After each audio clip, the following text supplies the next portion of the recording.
ঘনীভূত হচ্ছে গাজা সংকট আর সীমান্তে বৃদ্ধি পাচ্ছে মিশরের সেনা তৎপরতা। গাজা উপত্যকার পাশে নিজেদের সীমান্তে রেকর্ড সংখ্যক সেনা মোতায়েন করেছে মিশর। বিশেষ করে গাজা সংশ্লিষ্ট জোন সি এলাকায় সাজোয়া যান, M60 যুদ্ধ ট্যাঙ্ক, আকাশ প্রতিরক্ষা ব্যবস্থা ও বিশেষ বাহিনী সহ প্রায় 40,000 সেনা অবস্থান নিয়েছে, যা 1979 সালের মিশর ইসরায়েল শান্তি চুক্তিতে নির্ধারিত সেনা সংখ্যার তুলনায় অনেক বেশি।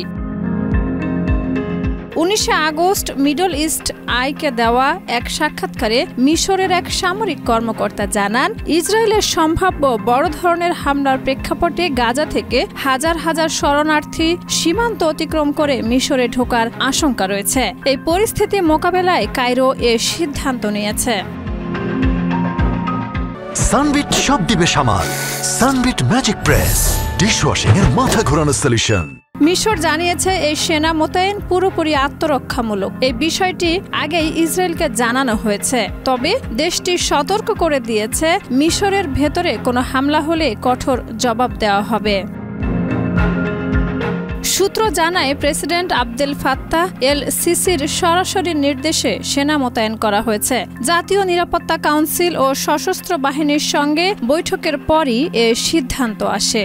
মিশরের অবস্থান পরিষ্কার। ইসরায়েলের পরিকল্পনা অনুযায়ী গাজার জনগণকে স্থানচ্যুত করতে হলে তাতে কোনোভাবেই সহযোগিতা করবে না কায়রো, বরং যে কোনো মূল্যে এ পরিকল্পনা প্রতিরোধ করা হবে।